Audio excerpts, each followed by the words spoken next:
जय श्री कृष्णा दोस्तों, जय माता दी। आजकल शारदीय नवरात्रि चल रही है और 1 अक्टूबर 2025 को समाप्त हो जाएगी। पूरा देश माँ दुर्गा की आराधना में लीन है। 9 दिनों तक चलने वाले इस सबसे प्रमुख त्यौहार के पीछे एक गहरा ऐतिहासिक, आध्यात्मिक और वैज्ञानिक रहस्य छिपा है। क्या आप जानते हैं कि नवरात्रि मनाने की शुरुआत कैसे हुई? सबसे पहले इस 9 दिन के व्रत को किसने रखा था और सिर्फ 9 दिन ही क्यों? आइए आज हम नवरात्रि के इन सभी पहलुओं पर विस्तार से चर्चा करते हैं। यह सवाल कि नवरात्रि की शुरुआत कैसे हुई का जवाब हमें वाल्मीकि रामायण में मिलता है। कहानी शुरू होती है तब से जब भगवान राम लंका पर चढ़ाई करने से पहले ऋषिमुख पर्वत पर थे। ब्रह्मा जी ने उन्हें लंकापति रावण पर विजय पाने के लिए माँ दुर्गा के स्वरूप चंडी देवी की पूजा करने की सलाह दी। भगवान राम ने ब्रह्मा जी के कहने पर प्रतिपदा से 9वीं तक चंडी पाठ और हवन किया। पूजा की समाप्ति पर 108 नील कमल अर्पित करने का विधान था, लेकिन रावण ने अपनी माया से एक कमल गायब कर दिया। जब राम के सामने 107 कमल ही थे तो उन्होंने माँ को प्रसन्न करने के लिए अपनी एक आँख अर्पित करने का निश्चय किया। ये देखकर माँ चंडी प्रकट हुई और उनकी भक्ति से प्रसन्न होकर विजय का आशीर्वाद दिया। इन 9 दिनों में भगवान राम ने व्रत रखा और माँ की उपासना की। दशमी के दिन ही उन्होंने रावण का वध किया। ऐसा माना जाता है कि भगवान राम पहले ऐसे राजा और मनुष्य थे जिन्होंने नवरात्रि का 9 दिन का व्रत रखा और इस तरह नवरात्रि मनाने की शुरुआत हुई। अभी हमने जाना कि नवरात्रि कैसे शुरू हुई। अब सवाल उठता है कि ये पर्व हमेशा 9 दिनों तक ही क्यों मनाया जाता है?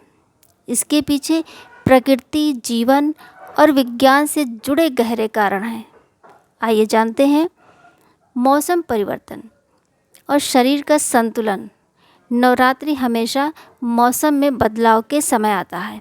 एक बार गर्मियों की शुरुआत से पहले और दूसरी बार सर्दियों से पहले।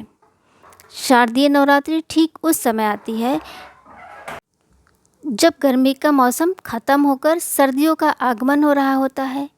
यह वह समय होता है जब शरीर और मन सबसे अधिक संवेदनशील होते हैं। 9 दिन का यह समय चंद्रमा के एक चक्र को दर्शाता है, जो शरीर को नए मौसम के अनुकूल ढलने और शुद्ध होने के लिए पर्याप्त होता है। उपवास के स्वास्थ्य लाभ। मौसम बदलने पर पाचन तंत्र कमज़ोर हो जाता है। नवरात्रि में हल्का सात्विक भोजन जैसे फल, कुटू का आटा, सामक के चावल लेने की परंपरा शरीर को डिटॉक्स करने, पाचन को दुरुस्त कर रखने और रोग प्रतिरोधक क्षमता बढ़ाने में मदद करती है। देवी के 9 रूप और जीवन के 9 पाठ। नवरात्रि का हर दिन दुर्गा माँ के एक अलग रूप को समर्पित है, जो हमें जीवन जीने की सीख देते हैं। दिन पहला शैलपुत्री, ऊर्जा, नई शुरुआत की ताकत होती है। दूसरा दिन ब्रह्मचारिणी का, जो ज्ञान की देवी हैं, सही मार्गदर्शन देती हैं। तीसरा दिन चंद्रघंटा, जो साहस का है, डर पर विजय। चौथा दिन कुष्ठमांडा, करुणा का, दूसरों के लिए दया उत्पन्न करना। 5वां दिन स्कंद माता, अनुशासन का है, विकास का आधार। 6ठा दिन कात्यायनी माता का, जो सहन शक्ति है, कठिनाइयों को झेलने की ताकत देती हैं। 7वां दिन कालरात्रि, जो धैर्य की देवी हैं, सही समय की प्रतीक्षा। 8वां दिन महागौरी, जो भक्ति में लीन है, आत्मसमर्पण की भावना उत्पन्न होती है। 9 दिन सिद्धात्री माता, सिद्धि की माता, पूर्णता और संतुलन। परंपरा और विज्ञान का संगम। गरबा, डांडिया जैसे नृत्य शारीरिक व्यायाम का बेहतरीन जरिया है। दीप जलाने से वातावरण शुद्ध होता है और सकारात्मक ऊर्जा का संचार होता है। इस तरह नवरात्रि सिर्फ एक धार्मिक त्यौहार नहीं, बल्कि जीवन का एक समग्र दर्शन है। एक तरफ ये हमें हमारे इतिहास और पौराणिक मान्यताओं से जोड़ती है, तो दूसरी तरफ ये प्रकृति और शरीर के बीच संतुलन बनाए रखने का एक वैज्ञानिक तरीका भी है। यह त्यौहार हमें बाहरी उत्सव के साथ साथ आंतरिक शुद्धि और आत्म विकास का अवसर प्रदान करता है।